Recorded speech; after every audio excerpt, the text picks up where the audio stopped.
There is an oath a man of the household guard takes that the public never hears, and it is not the one spoken on the parade ground with the drums going and the cameras flashing. The public oath is about the king, about the realm, about standing where you are told to stand until you are told to stand elsewhere. It is a fine oath, and I meant every word of it.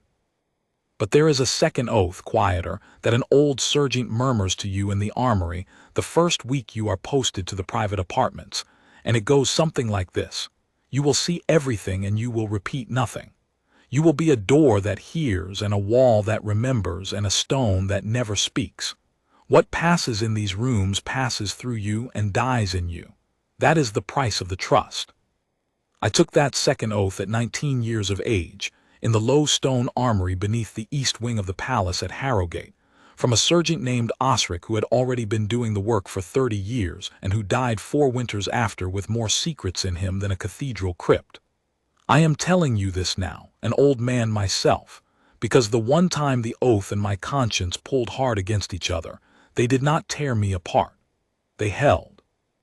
And what held them was a woman standing very straight in a cold room, refusing to weep, refusing to shout past a certain point, refusing to be small even while another woman tried with everything she had to make her small. I stood 8 feet away with my back to the paneling and my eyes forward and my heart going like a smith's hammer, and I did not move and I did not speak. Not then. My name is Havard Wren. For 31 years I served the Royal House of Harrowgate, and for 19 of those I stood the private posts, the corridors and antechambers and stairheads the crowds never see, where the family is not a spectacle but only a family, with all the tenderness and all the ugliness that word carries. I have stood outside doors while a king wept for a dead wife. I have stood outside doors while children quarreled over a toy and made up an hour later. I have stood, God forgive me, outside doors while things were said that should never have been said by people who should have known better. And I never carried one word of it past the threshold, not to my own wife, not to my closest friend in the regiment, not to the confessor who leaned close and asked me if there was anything I wished to unburden. There was always something. I unburdened none of it. That is the work. So understand what I am doing now telling this.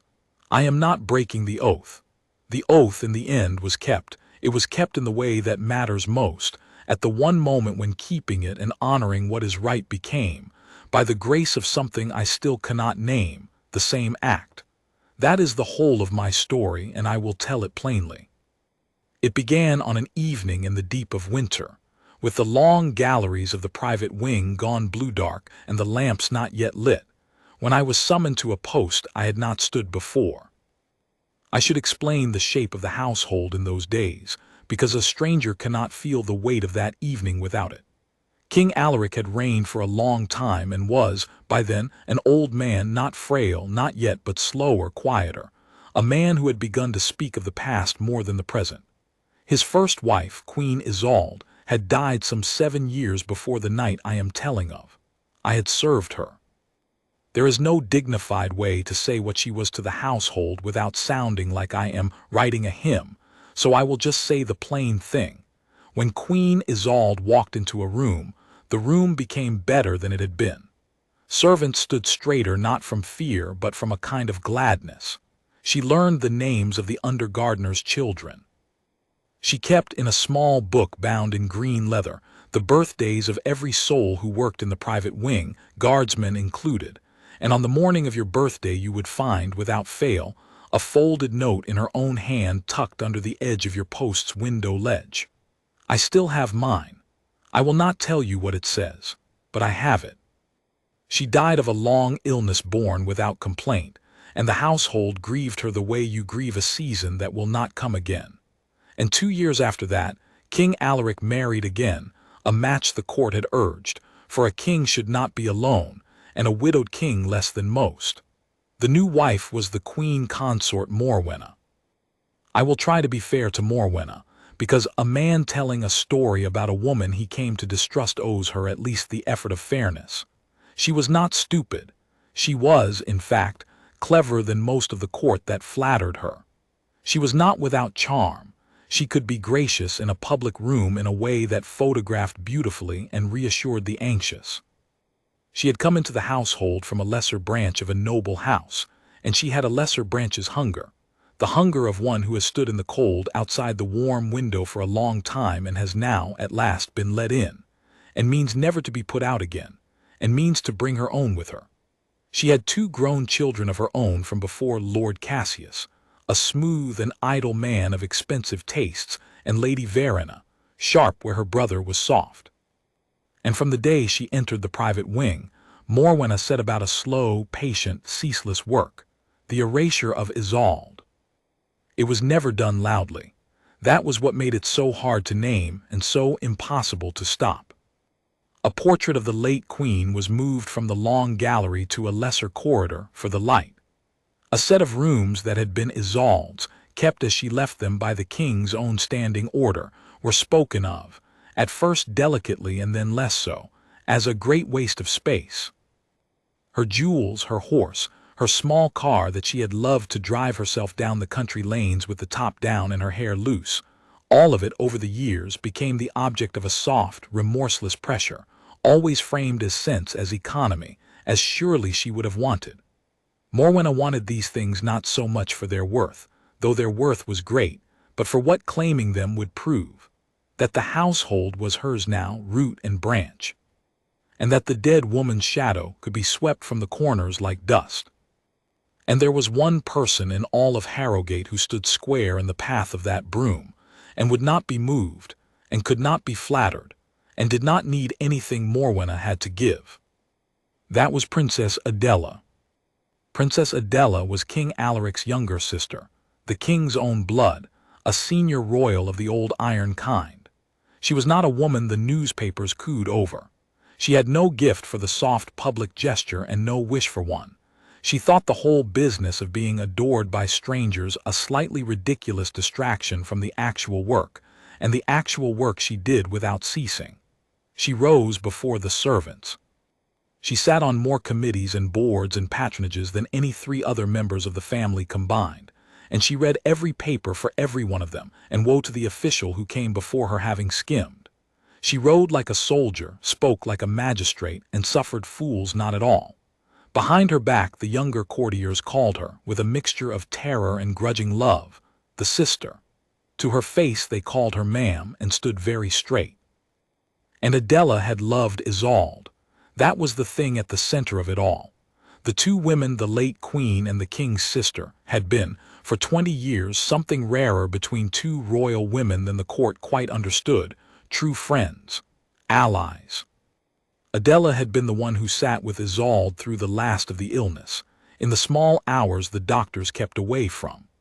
Adela had been the executor Isolde named in her own hand to see that her final wishes, small, precise, deeply personal wishes about who should have this ring, and where that portrait should hang, and what should be done with her rooms, were honored to the letter. Isolde had trusted her sister-in-law with those wishes, because she trusted no one else to hold the line against exactly the erosion that was now, 7 years on, well advanced. And Adela held it. She held it grimly, thanklessly, against a woman who never raised her voice and never stopped pushing, and she was, by the winter I am telling of, very tired of holding it alone. The king, meanwhile, saw little and wished to see less. I do not say that against him with any relish. I loved the old man. But he was old, and he had chosen Morwenna, and to admit what Morwenna was would have been to admit that the loneliness of his widowhood had led him into a poor bargain, and few men can bear to admit such a thing about themselves in the last chapter of their lives. So he kept to his study and his memories and his dogs, and he let the 2 women fight their long, quiet war over his household, and he told himself, I think, that it was only women's business and would settle itself. It would not settle itself. It was building, that winter. Toward the evening I was summoned to stand a post in a cold room and witness what no one was meant to witness. Here is how I came to be there. I was the senior man of the private detail by then, 49 years old, gray coming into the temples, a serjeant myself, with the young ones calling me the old wall when they thought I could not hear. On that particular evening, I had the duty of the north antechamber, a small square room off the great gallery that gave onto the blue withdrawing room beyond. The blue room was one of the private family's own, no servants without ringing, no officials, a room for the king and his blood to sit in of an evening. My post was the antechamber outside its inner door. I stood where I could see anyone who came to the outer door and could put my body between that door and the inner room if I had to, and I could hear, through the inner door which was seldom fully shut, a murmur of whatever passed within. Hearing is part of the post. You are the alarm as much as the wall. But you are a deaf alarm, you hear so that you can act if a voice cries out or a thing falls, and you forget all the rest. That is the discipline. The corridors had gone that deep winter blue that comes just before the lamps, and the great gallery was empty, and I had settled into the stillness that is 9/10 of the work, when I heard the sharp particular click of Princess Adela's heels on the marble. She walked fast always, like a woman with somewhere to be and no patience for the distance. She came down the gallery with a leather folder under her arm. I remember the folder because she gripped it the way you grip a thing you have come to use, and she gave me, as she always did, the small precise nod that acknowledged I was a man and not a fixture, which was more than most of them managed, and she passed into the blue room and did not fully close the inner door. And I stood my post. A few minutes later I heard the other footfall, softer, slower, deliberately unhurried, the walk of a woman who has learned that to seem to be in a hurry is to seem to have lost control. Queen Consort Morwenna came down the gallery in dark silk with the light of the newly lit gallery lamps catching the stones at her throat, and she did not nod to me, because to Morwenna the guards were furniture that could carry a rifle, and she passed into the blue room after Adela, and I heard, this time, the inner door pushed nearly too nearly, but the old warped frame would not let it seat, and a hand's width of dark gap remained. And through that gap, standing my post with my eyes forward and my face a wall, I heard the whole of it. I want to be honest about my first feeling, because it is not to my credit. My first feeling was dread, not for either woman but for myself. Every man of the private detail knows the posts you do not want, and the worst of them is to be the sole ear on a family quarrel between two people who will each, afterward, remember that you heard. There is no safe way to have witnessed such a thing. If it goes one way, one of them resents that you know. If it goes another, the other does. I stood there in the first 10 seconds of that gap in the door wishing with my whole soul that I had drawn the west stair that night and some other poor fool the north antechamber. And then the voices started, and after that I stopped thinking about myself, because what I was hearing was too large to leave room for me in it. Morwenna spoke first, and she spoke pleasantly, which was the most dangerous register she owned. "You wish to see me privately," she said. "I confess I was surprised. You so rarely wish to see me at all." "I wish to see you before the meeting on Thursday," Adela answered, "because I would rather not do this across a table with Cassius smirking at the end of it. Sit, if you like. This won't be long." "I prefer to stand." "As you please." I heard the small sounds of a folder being opened, papers laid on the long table, the particular authority of Adela arranging her ground. When she spoke again, her voice had gone flat and level, her working voice, the one the officials feared. "Isolde's rooms," she said, "the east apartments. I've had word from 3 separate people who had no reason to coordinate, so I believe it, that you've had the household controller draw up plans to convert them. New guest suites, a private gymnasium, and a set of rooms for Cassius when he's in residence. I've seen the drawings, Morwenna. They came to me because a man in the controller's office remembered whose rooms those are and had the decency to be uneasy. So, before Thursday, tell me it isn't true, and I'll apologize for troubling you." There was a silence. I have stood a great many posts, and I have learned to read a silence the way a tracker reads a broken twig. This one was the silence of a person deciding not whether to lie, but which lie to tell. The East Apartments, Morwenna said at last, and her voice had gone smooth and reasonable, the voice she used at charity luncheons, have been closed for 7 years. 7 years, Adela. A dozen rooms, some of the finest in the private wing, shut up, dusted once a fortnight by a maid who is otherwise needed, kept as a forgive me, as a shrine. It is not sensible. It has not been sensible for a long time, and Alaric agrees with me. Alaric, said Adela, agrees with whoever spoke to him last and did not make him think about it. Don't hide behind my brother. He hasn't the heart to walk into those rooms, and he certainly hasn't the heart to gut them. And you know both of those things, which is exactly why you're doing this quietly, through the controller, before anyone who might object has a chance to. I object to that characterization. Object all you like. Answer the question, is it true? Another silence, shorter. Then Morwenna, and now the pleasant register had cooled by a few degrees. It is true that there are plans. Plans are not deeds. The rooms are wasteful, and I mean to see them used. I don't see why that should require your permission. You know precisely why it requires my permission. I heard the folder move again, a single sheet drawn out and set down with a small deliberate slap. Because Isolde wrote it down. Because before she died she set down her wishes in a document she signed and had witnessed. And in that document she named me executor of her personal effects and her private wishes. And among those wishes, I have it here, Morwenna, I can read you the line, is that her East Apartments were to be kept as they were for the length of Alaric's life, and after that dealt with by me according to her instructions, which do not include a gymnasium for your son. It is not a shrine. It is a woman's last written wish, honored by the man who loved her, and you will not touch it. I had not known that. I want to make that plain.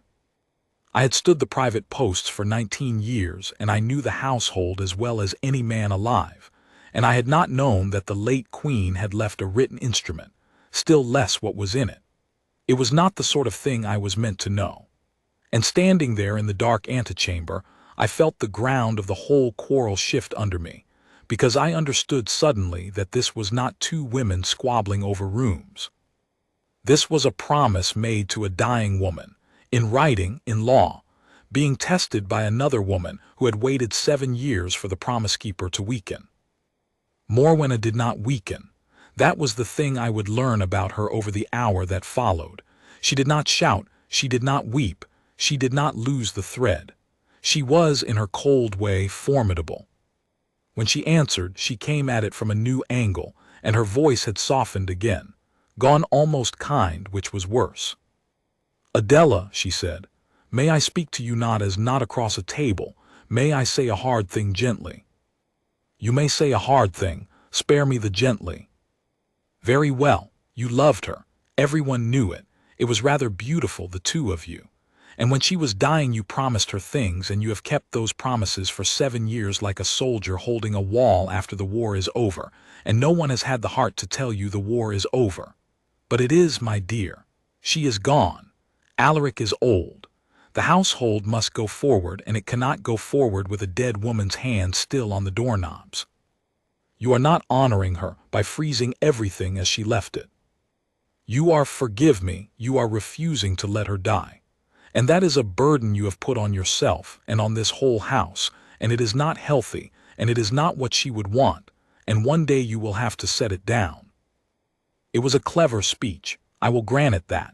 It took the thing that was noblest in Adela, her fidelity, and turned it with a few soft words into something like a sickness, a grief that had curdled into obstruction.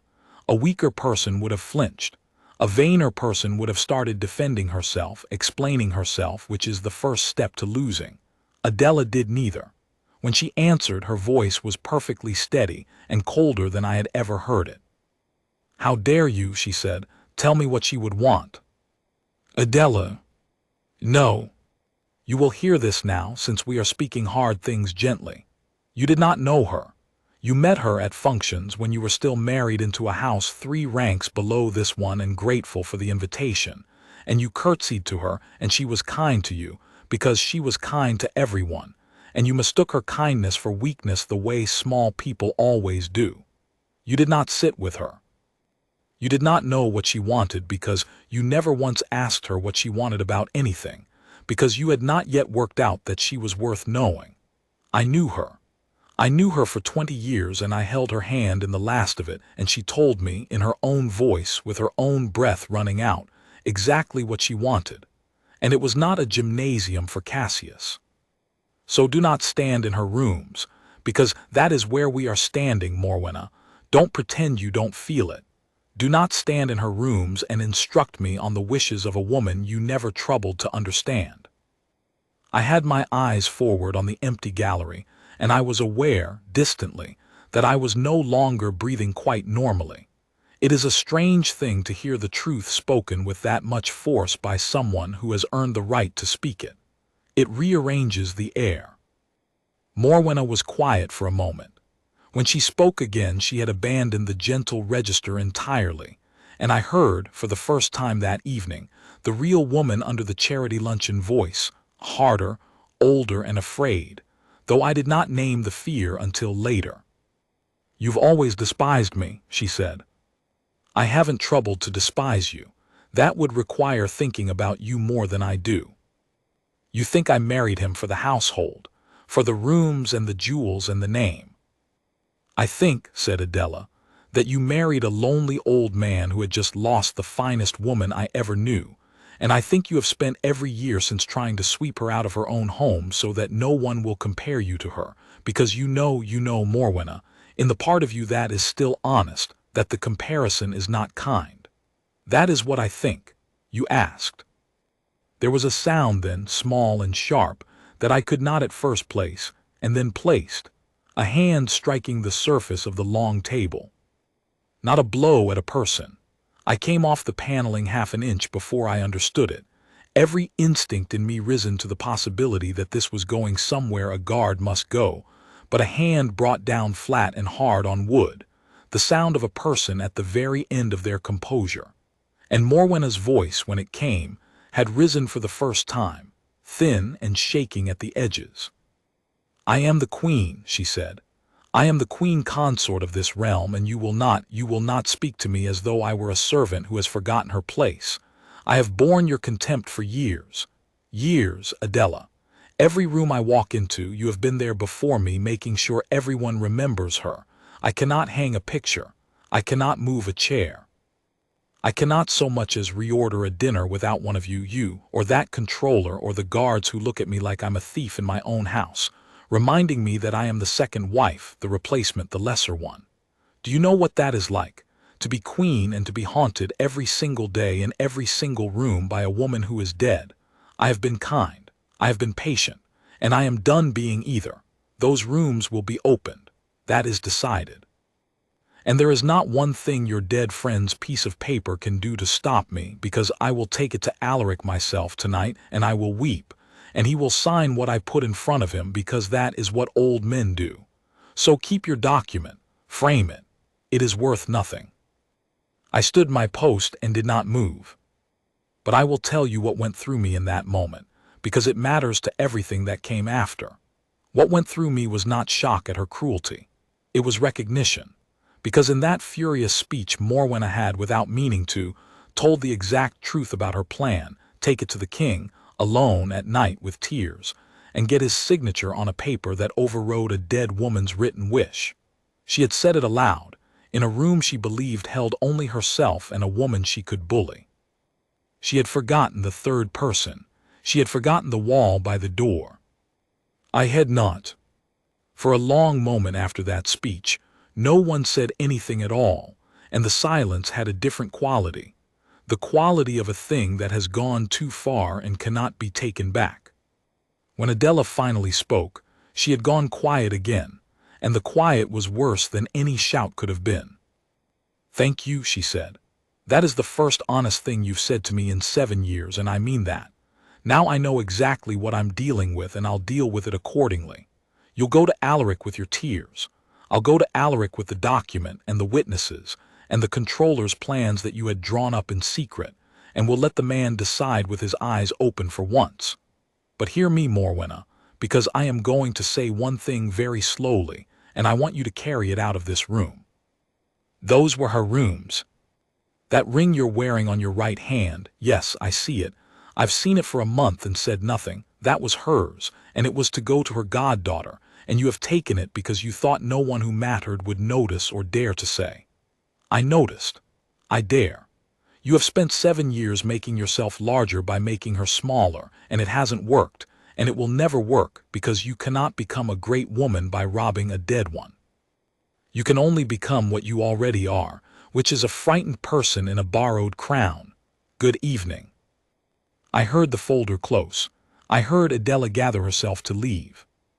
And I understood, with a guard's cold clarity, that she was about to come through the inner door into my antechamber, and that both women would in the next few seconds remember that the door had never fully shut, and that a man had been standing 8 feet away in the dark for the whole of it. I did the only thing the discipline allows. I came to attention, full attention, heels together, eyes forward, rifle correct, my face wiped of everything, the face I had worn 10,000 times, the face that says I am a wall and a wall has no ears. It is not a lie exactly.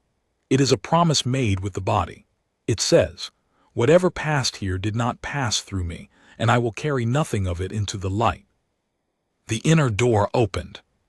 Princess Adela came through it fast, the folder under her arm, her color high, her eyes bright with the aftermath of what it had cost her to hold that line. And she stopped. She stopped because she saw me, and I watched a series of things move across her face very quickly, the calculation of how much I might have heard, which was everything, a flash of something that in a lesser person would have been fear, the fear of the powerful who has been overheard, and then fast on its heels something else. She looked at me. Not through me the way Morwenna looked at me, the way most of them looked at me. At me. She read my face, the wall, the nothing, the promise, and I watched her understand it. I watched her decide to trust it. Sergeant Wren, she said quietly. Ma'am, I did not move my eyes. How long have you stood this post? 19 years on the private detail, ma'am. 7 of them since. I stopped. I had been about to say since the late Queen, and I did not, because to say it was to say that I had known Isolde, and to say that was to step even an inch out of the wall. 19 years, ma'am. She looked at me a moment longer. Behind her, through the open door, I could see Morwenna standing very straight and very still by the long table, her face gone white, her eyes on the 2 of us. And I understood that Morwenna had only in that instant grasped that I was there, that I had been there, and that everything she had said, the plan, the tears, the theft she had all but confessed, had been said in front of a witness. I saw the fear come into her too, but it was a different fear from Adela's. Adela's had been the swift fear of a proud person caught in a raw moment, and it had passed the instant she read my face. Morwenna's was the deep, cold fear of a guilty person who has just realized there is a record. You heard us, Adela said. It was not a question, and she did not lower her voice to ask it, which I understood later was itself a kind of respect. She would not insult me by pretending, or by whispering as though we were conspirators. I stood my post, ma'am, I said, which was the only true and the only honorable answer. I hear so that I can act if I'm needed. I did not judge myself needed, and I carry nothing off this post. That is the oath. Something eased in her face. The oath, she repeated. Yes, I know something of the oath your kind take. My brother's grandfather insisted on it, the second oath, the quiet one, the door that hears and the wall that remembers. She had known about it. Of course she had. She was the king's sister. There was very little about the household she did not know. You'll forgive me, sergeant, if I say that I find it a very great comfort just now. There are perhaps 4 people in this palace I would trust with what was said in that room, and it appears God has added a 5th to the list without consulting me. I hope you're worth the promotion. I'll try to be, ma'am. See that you do. And then lower, almost to herself, with a glance back through the door at the white figure by the table, because I think, sergeant, that before this is finished, the fact that a good man was standing at this door tonight may turn out to matter more than any of us can see. Then she walked past me and down the gallery, her heels striking the marble, and she did not look back. And I have thought since that she said that last thing not to me, but to the room, the way a person says a thing aloud to make it real, the way she had earlier flung the truth at Morwenna to make it real. She was a woman who believed that things spoken plainly had power. She was, as it turned out, right. Morwenna came out a minute later. She had put her public face back on, the composure, the gracious set of the shoulders, but it had gone on crooked, the way a mask does when the hands that fix it are shaking. She stopped in front of me. She did what Adela had done. She looked at me directly, which she had never done before in 7 years. But where Adela's look had weighed me and chosen to trust me, Morwenna's look weighed me and tried to buy me. "Sergeant," she said, "Wren, is it?" "Ma'am." "You've been a long time in the household." 19 years on the private detail, ma'am." "A long time, and no doubt hoping for what? A warrant officer's post, the yeoman's list." "A man of your service deserves it." She let that sit a moment, and then she said in the pleasant register, the luncheon register, "You understand, I'm sure, that what you may have overheard just now was a private disagreement between 2 members of the family, said in heat, meant for no one else, and not an accurate account of anything. People say wild things when they're angry. The princess is not herself. She grieves still. We all understand it. It would be a great unkindness to her, to the king, to the whole house, for any garbled version of it to go about. I know you understand that. And I know that a man who understands such things and keeps them close is a man the household remembers when the warrant lists are drawn." She smiled at me. "We understand each other, sergeant." I had been offered bribes before. Not often. The private detail is not usually where the bribing happens. But I knew the shape of it when I heard it, and I knew, too, that the answer a guard gives to a bribe must never be a sermon, because a sermon tells the briber you are frightened of them and grasping for the high ground. The answer is flat. The answer is the wall. "Ma'am," I said, "I carry nothing off this post to anyone. Not to the princess, not to the household, not to the warrant board. What I hear here stays here. That is the oath, and it does not change for anger, and it does not change for kindness. You have my discretion. You have always had it. Every man on this detail has given you the same, whether you knew it or not." It was, I thought, exactly what she wanted to hear, that I would say nothing. And for a moment her shoulders came down and the smile warmed toward something almost real. But she was clever, as I have said, and she heard under the reassurance the thing I had not said. I had said I would carry nothing off the post. I had not said I would deny what happened, or lie about it, or unremember it. A wall that remembers is not the same as a wall that is on your side. She heard the difference. I watched her hear it. "See that you do," she said, in an echo of Adela's words that I do not think she intended, and that could not have pleased her. And she went down the gallery the other way, toward the king's apartments, and I stood my post and watched her go. And I knew, the way you know weather is coming from the ache in an old wound, that she was going to Alaric that very night with the tears, exactly as she had said, and that the long quiet war I had listened to for years was about to break out into the open, and that I was now, whether I willed it or not, a piece on the board. I stood the rest of my watch.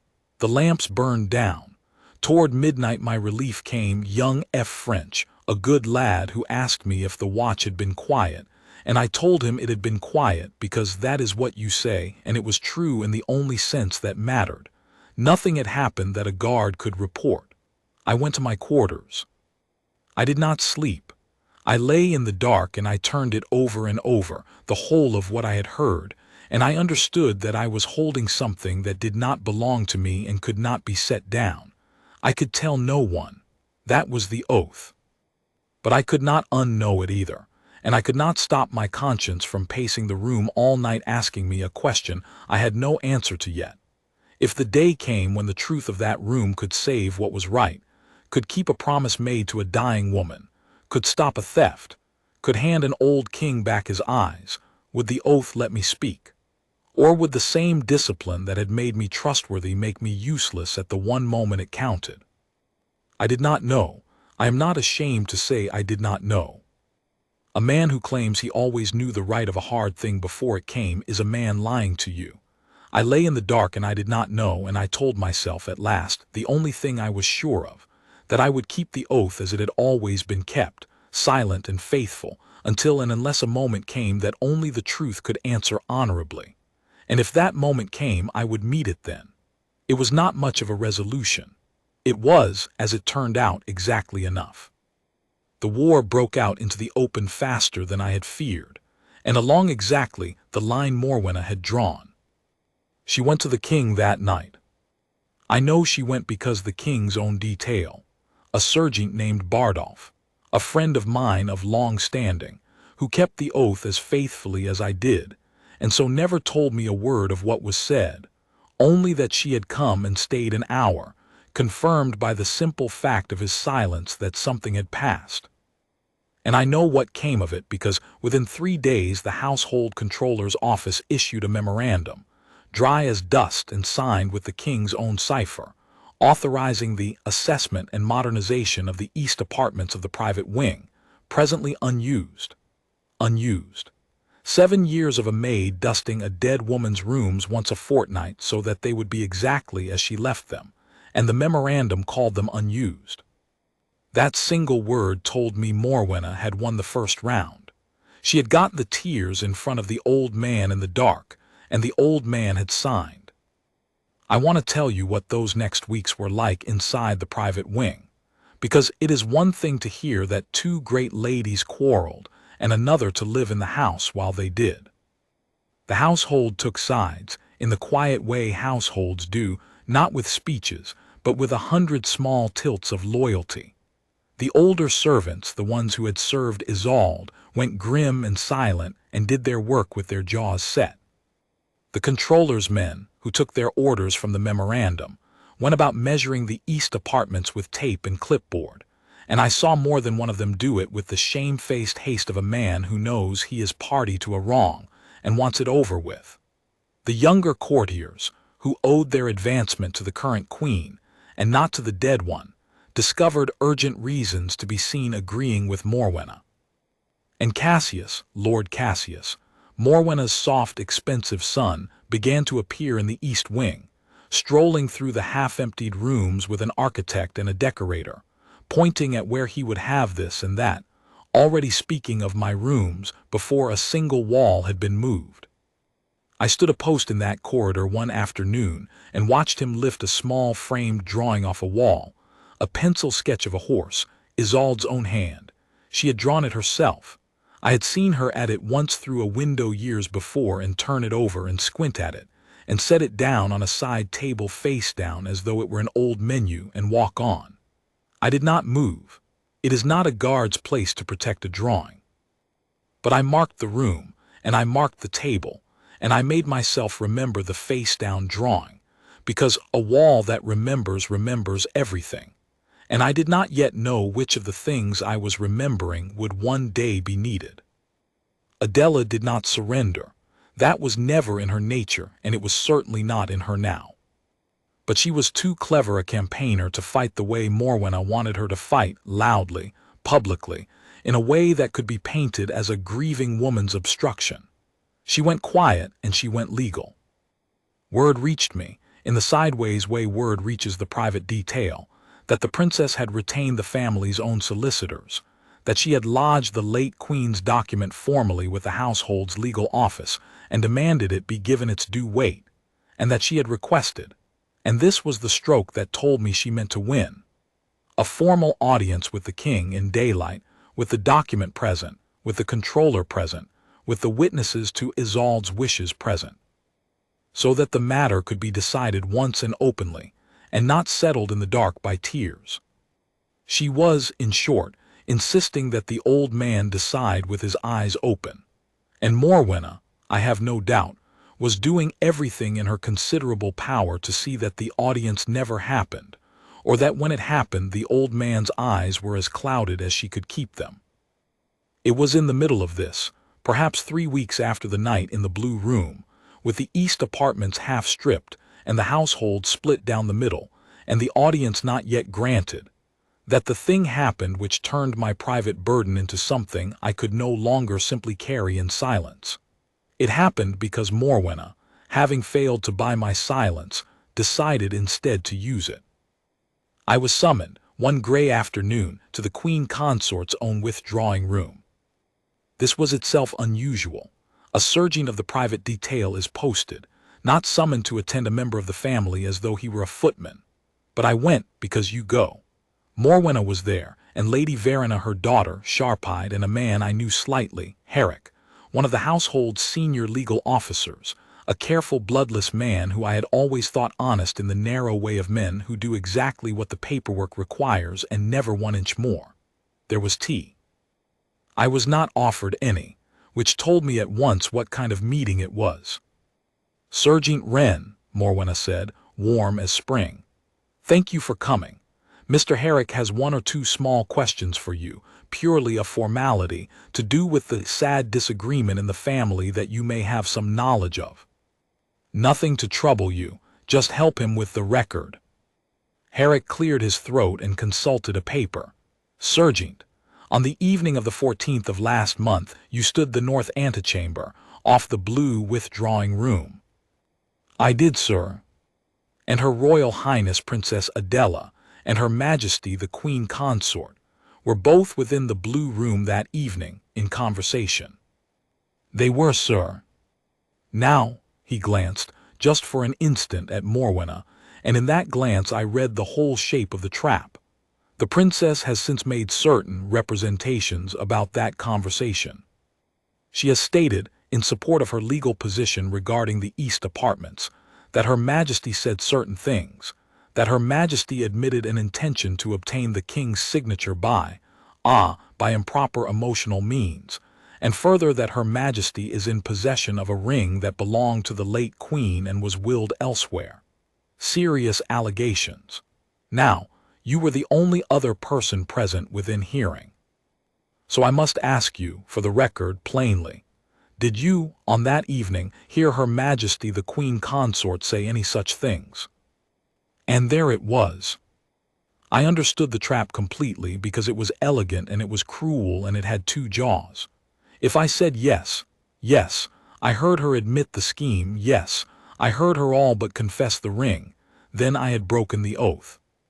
I had carried off the post into a legal proceeding, the private words of the family, and I had done it, moreover, in a room controlled by Morwenna, where my testimony could be recorded, twisted, and used to paint me as a servant who eavesdropped and gossiped and could not be trusted at any post ever again. And if I said no, sergeant, I heard nothing of the kind. Then I had lied under a legal officer's questioning to protect a guilty woman, and worse, far worse, I had handed Morwenna a weapon to use against Adela.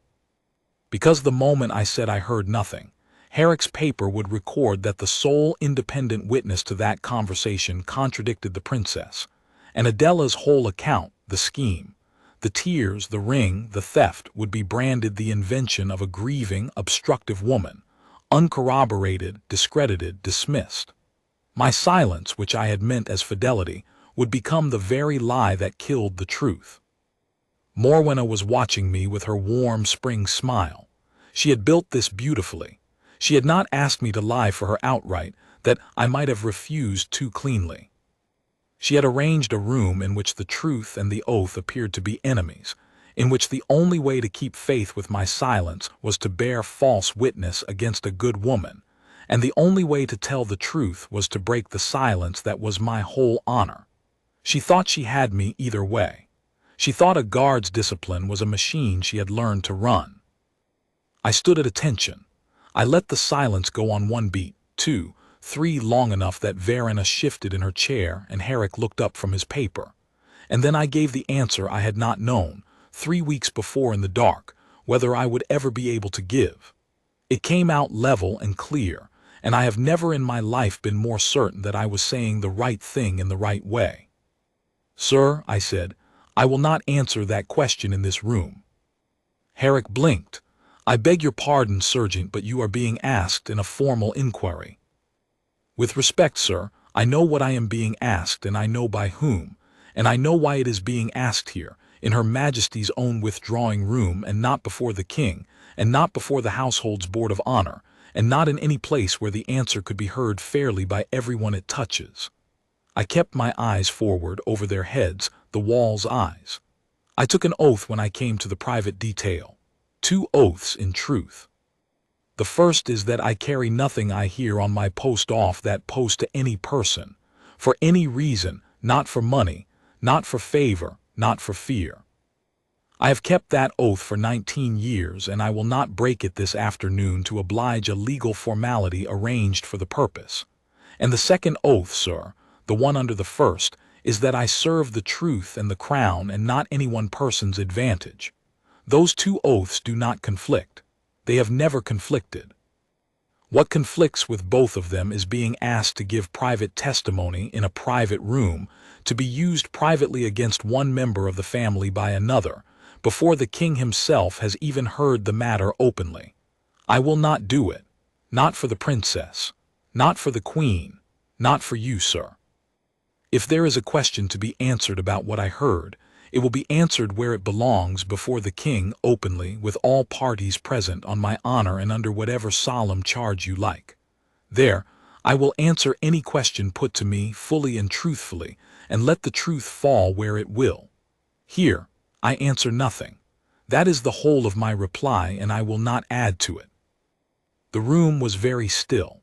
I had, in effect, refused a queen to her face, refused her in her own room, before her daughter and her legal officer, and I had done it without raising my voice and without stepping 1 inch outside the discipline which I think is what unsettled her most. She could not accuse me of insolence. I had been faultlessly correct. She could not accuse me of taking Adela's side. I had refused to give Adela's cause the very testimony that would have helped it. I had refused everyone. I had refused to be used. And in refusing to be used, I had done the one thing she had not planned for and could not counter. I had made myself into exactly what the second oath describes, a wall that would not lean, a witness who would speak only in the one place where speaking was honorable, and nowhere else, for no one's advantage. Morwenna's smile did not fall so much as freeze. "That will be all, serjeant," she said, and the spring had gone entirely out of her voice. "Ma'am," I saluted correct to the inch, and I left.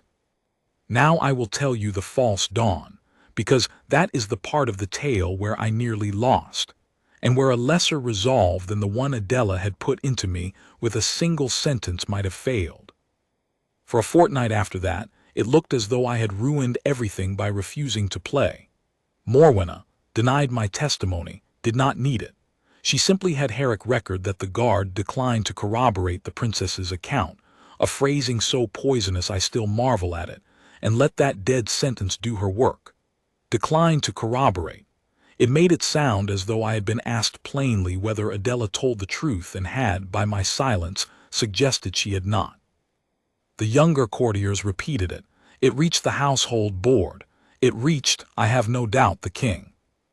And the story that began to move through Harrowgate was the story Morwenna wanted, that the grieving princess, in her sorrow, had made wild and unsupported claims against the queen, claims that the only witness would not stand behind, and that the whole sad business of the East apartments was best resolved quietly, in the interest of the family's peace, by letting the modernization go forward and letting the poor princess's grief run its course. The audience Adela had demanded, the open one before the king with the document and the witnesses, was, week by week, quietly starved. Not refused. Refusing it would have looked like fear, merely postponed. The king was tired. The king was unwell that week. The calendar was full. The matter, Herrick's office suggested, might better be handled by the household board than troubled up to his majesty at all. And I watched from my posts the slow suffocation of a just cause by delay, which is the oldest and quietest murder in any palace, and I felt the full weight of my refusal come back on me. Because I had said I would speak only before the king, openly. And now it was beginning to look as though there would never be a hearing before the king at all, and my grand principled refusal would simply mean that the truth had a keeper who had locked it in a box and thrown away the only key, by declaring he would open it in a room that no one would ever let convene. I went to see Adela. It was not my place. A serjeant of the private detail does not request a private word with the king's sister. But I had come to a place where the discipline and the conscience were no longer walking the same road, and I judged, rightly or wrongly, I judged, that a wall that will not lean must at least be sure it is standing in the right doorway. She received me in a small plain study that was more like a soldier's office than a princess's room, and she heard me out, and she understood at once what I had come to say, which was, in essence, "Ma'am, I have refused to let myself be used against you, but in refusing I may have left the truth with no way out. If there is no hearing, my silence protects no one and my testimony saves no one, and I have kept faith with the oath and lost the war." She was quiet for a while. Then she said something I have carried the rest of my life. "Sergeant Wren," she said, "you have done exactly the right thing, and you must not doubt it for a moment, because your doubt is the only weapon she has left. She wants you to believe that principle without an opportunity is the same as cowardice. It is not. You have kept the truth clean. You have refused to spend it cheaply in a rigged room. That means that when the moment comes, and it will come, because I am going to make it come, the truth in your keeping will be worth 10 times what it would have been worth spilled on Herrick's carpet. A witness who has held his tongue faithfully and then speaks once, plainly, in the right place, is believed. A witness who has gossiped in a dozen rooms is believed by no one. You have made yourself into the only kind of witness that matters. Now leave the getting of the hearing to me. That is my work, and I am rather good at it, and I have not spent 30 years learning how this house is starved of decisions without also learning how to force one. Go back to your post. Keep the oath. And when I send for you, and I will send for you before the king himself, openly, exactly as you said, you come, and you tell the truth, all of it, and you let it do what the truth does. Can you do that?" "Yes, ma'am." "Then we understand each other." And she almost smiled, Adela, who did not waste smiles, and she added more quietly, "She kept your birthdays in a green book, you know. Isolde. Every soul in the private wing. I have the book now, I'm the executor, it came to me. Your name is in it, sergeant. The 12th of March. I know because I have read every name in it every night this whole wretched winter to remind myself what I am fighting for. I am not fighting for rooms. Go back to your post." I went back to my post, and I confess that I went back a different man than I had left it, because I had been carrying the fear that my discipline had failed the truth, and she had turned it around and shown me that my discipline was the very thing that had kept the truth alive. It is a strange gift to be told that the hardest thing you did was the right thing when you had begun to fear it was the cowardly thing. I stood my watches through the last weeks of that winter with the burden lighter on me than it had been since the night in the blue room, and I waited for her to force the door she had promised to force. She forced it, of course she forced it. I told you she was formidable. How she did it I learned only in pieces, and I will give it to you as I understood it. Adela did not batter at the closed audience. She went instead to the one lever the delay could not survive. She made the matter a question of the king's honor rather than the family's peace. She went to 2 of the oldest and most respected figures of the household, men whose loyalty was to the crown itself, and not to any wife of any king, and she laid before them the plain facts, that the late queen had left a written and witnessed instrument, that the king had signed an authorization that contradicted it, that he had signed it privately, at night, at the urging of one party, without ever seeing the instrument it overrode or hearing the other party, and that a monarch who signed away a dead wife's written wishes without his eyes open was a monarch who would, when he understood what had been done in his name, be shamed by it before history. She did not ask them to take her side. She asked them one question: is it not the king's own honor that he decide this with his eyes open? And they, being honorable men, could not answer no. An audience was granted, open, before the king. With the document, the witnesses, the controller's plans, all parties present, Adela, Morwenna, Cassius, Herrick, the household's board of honor sitting to observe, and summoned to attend and to answer any question put to him, one serjeant of the private detail, Havard Wren. Morwenna could not stop it. She could delay a family disagreement forever, but she could not, in the end, be seen to prevent the king from examining, openly, whether his own signature had been honestly obtained. To prevent it would have been to confess it. So she did the only thing left to her. She prepared to fight it in the open, and she prepared, I have no doubt, to break the witness she had failed to buy and failed to trap, to break him now before the king, by whatever means her cleverness could devise. The audience was set for a morning in the first thaw of spring. I did not sleep the night before, but I did not lie awake in doubt as I had that first night in the winter. I lay awake in a kind of terrible readiness, the way you lie awake before a thing you have trained your whole life for and never quite believed would come. I had the truth. I had kept it clean, and in the morning I was going to set it down once in the right place and let it do what the truth does. They held the audience in the king's own audience room, a long chamber with a high coffered ceiling and tall windows that let in the thin pale light of the first spring morning, and I remember thinking, as I was brought in and set at a distance to wait, that it was a room built for exactly this, for matters to be decided in the light, before the throne, with everyone present and no dark corner to whisper into. King Alaric sat in the great chair, and he looked older than I had seen him look, and tireder, but his eyes, when they moved across the room, were clearer than the rumor of his frailty had led me to expect. Beside and below him, the household's board of honor sat in a row, grave old men in dark coats. Adela stood on the king's right, very straight, the green-cornered folder in her hands. Morwenna sat on his left with Cassius behind her and Herrick at a small table with his papers. Lady Verena was there. There were perhaps a dozen souls in that room, and every one of them mattered, and I was the only one in a red tunic, standing apart, waiting to be called. The king spoke first, and his voice, though slow, carried. "I have signed a paper," he said, "concerning my late wife's rooms. My sister tells me I signed it without seeing what it overrode and without hearing her, and at the urging of one party only at night. If that is true, then I have been ill-served, and I mean to know it.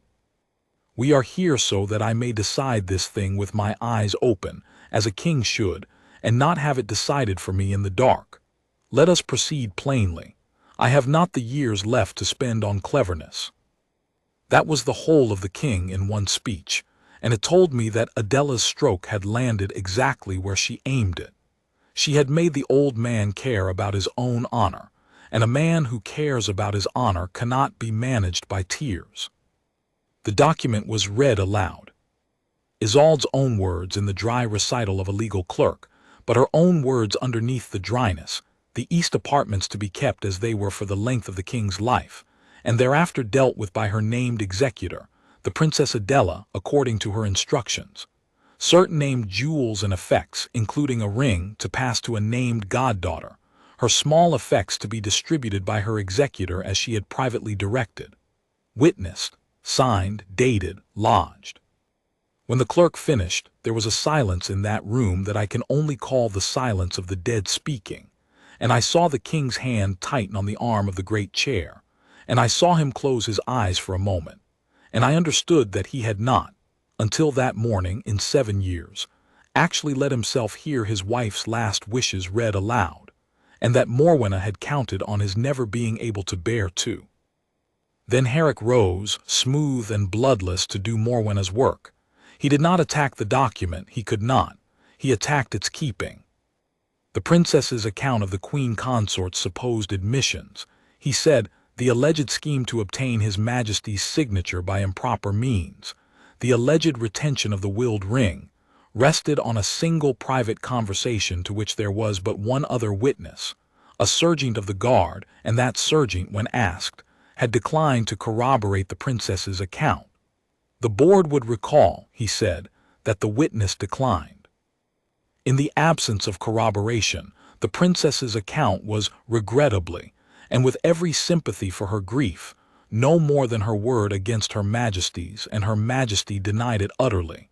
He sat. It was well done. It was the whole trap sprung again, in the open this time, and it turned entirely on that one phrase. The witness declined to corroborate, and on the assumption, which everyone in the room now shared, that my silence in Morwenna's withdrawing room had meant I had nothing to say, or would not say it, or that what I had heard would not bear Adela out. The king turned his clear, tired eyes to me. "You are the guard," he said. "You were at the door." "I was, sir. Sergeant Havard Wren, private detail, 19 years. "You declined to answer, I am told, when you were questioned." "I declined to answer in Her Majesty's withdrawing room, sir, before Mr. Herrick in private. I did not decline to answer. I said I would answer only here, before you, openly, with all present. I have kept that. Here I am. Ask me, sir, and I will tell you everything I heard, exactly as I heard it, and I will add nothing to it and take nothing from it, on my oath and my honor and my 19 years. I saw Morwenna go still. She had staked everything on my silence being read as emptiness. She had not, even now, quite believed that a guard would stand in the king's audience room and simply tell the truth, because in all her long climb she had never once met a thing she could not bend, and she did not know what to do with a wall. "Then tell me," said the king, "what passed in that room." And I told him. I told it plainly, in order, without color and without judgment, the way a guard renders a report. I told him that the princess had come first with a folder, and that the Queen Consort had come after, and that the inner door had not fully seated because the frame is warped, and that I had heard the whole of the conversation from my post as I am bound to hear, so that I may act if I am needed. I told him what the princess had said, and what the Queen Consort had said, in their own words as near as I could give them, the plans for the East apartments, the princess's citing of the late Queen's written wish, and then, because he asked me directly and I had sworn to answer fully, the words the Queen Consort had spoken in her anger. I told him that Her Majesty had said, in substance and near enough in her own words, that the rooms would be opened whatever the document said, and that she would take the matter to His Majesty herself, that night, and weep, and that he would sign what she put before him because that is what old men do. I did not soften it. I had sworn to add nothing and take nothing away, and softening is taking away. I watched the old man's face as I said it, and I will not pretend it did not cost me to be the instrument of that particular wound. But I had sworn. And then I told him the last thing, because he asked me was there more, and there was more. I told him that as the princess left she had named a ring of the late Queen's, willed to a goddaughter, and had said to the Queen Consort's face that she saw it upon Her Majesty's right hand, and had done for a month, and had said nothing until then. I told him I had heard that, and that I had from my post seen a ring upon Her Majesty's right hand on more than one occasion since, though I was no jeweler and could not swear whose ring it was. I told him that was the whole of it, and that I had carried it off no post to any person from that night to this, and that I had refused every inducement to speak of it in any place but this one, and that I had come here to speak it once before him, and would then carry it no further as long as I lived.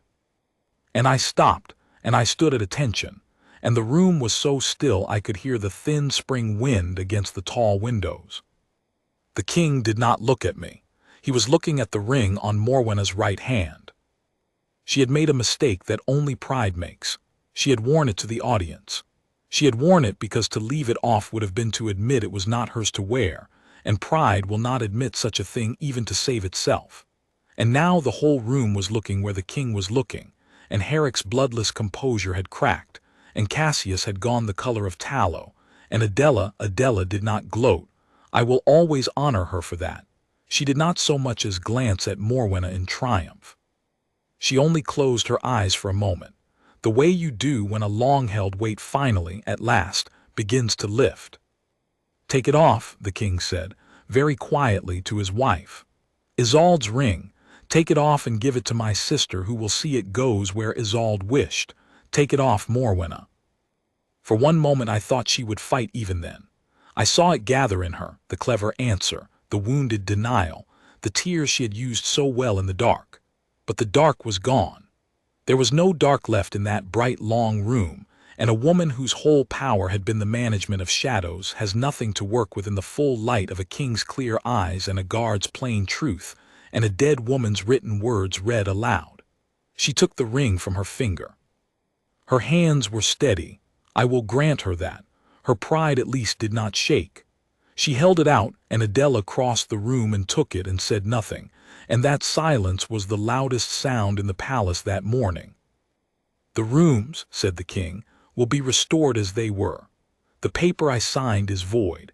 I signed nothing that overrides my wife's own hand, and I am ashamed I signed it once, and the shame is mine and not my sister's and not this guard's. The plans are withdrawn.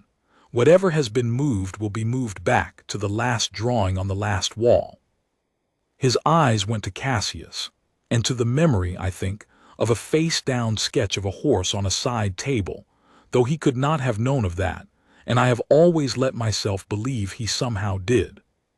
My late wife's wishes will be honored to the letter, as they should have been these 7 years, by her executor, my sister, whom she named because she trusted her, and rightly. That is my decision, made in the light with my eyes open. Let it be recorded so. It was recorded so. The Board of Honor inclined their grave old heads. Herrick gathered his papers with hands that were no longer quite steady. And it was, in the way these things are, over the long, quiet war of 7 years, decided in a single spring morning in the light, because a dead woman had written her wishes down, and a living woman had refused to be starved of a hearing, and a guard had kept a truth clean until the 1 hour it could be spent honorably, and an old king had found, at the last, the courage to open his eyes. I have told you it was over, and in the great sense it was. But the things that matter most in a story like this are the small ones that come after, and I owe you those, because they are the reason I have carried this all these years and set it down now. Morwenna did not fall, in the way the newspapers of the world outside might have wished. Kings do not cast off their wives in an afternoon, and Alaric was too proud and too kind and too old to make a public ruin of the marriage he had chosen. She kept her title and her rooms and her place at the state occasions where the photographs are taken. But she never again touched the East apartments, and she never again, in my hearing or in the hearing of any man I trusted, tried to sweep Isolde out of Harrowgate. Something had ended for her in that bright room. She had learned, I think, the one lesson her long, clever climb had never taught her, that there are things in this world that cannot be managed, bought, delayed, or bent, and that the plainest of them is a man who has sworn to tell the truth and will do it once, in the right place, and no sooner and no later. She was ever after exactingly correct with me. She never looked through me again as though I were furniture. When she passed my post, she inclined her head, just slightly, the way you acknowledge a thing you have decided to leave alone. It was not friendship. It was the respect the shadow gives the wall. I took it as it was meant, and I gave her, as I always had, my faultless silence. For the oath does not change when you win any more than when you lose. And there were 100 private things I knew about that unhappy woman that I carried to no one, then or ever, and carry still. Cassius left the household within the year and was not much missed. The East apartments were restored, and I stood a post in that corridor, the morning the work was finished, and I watched an old maidservant who had served Isolde hang the pencil sketch of the horse back on its wall, in its right place, and smooth the frame with her thumb, and stand a moment looking at it before she went on with her work. I did not move. But I will tell you that a guard can weep behind a still face if he is careful, and that I was careful that morning, and that no one saw. The king lived 3 more years.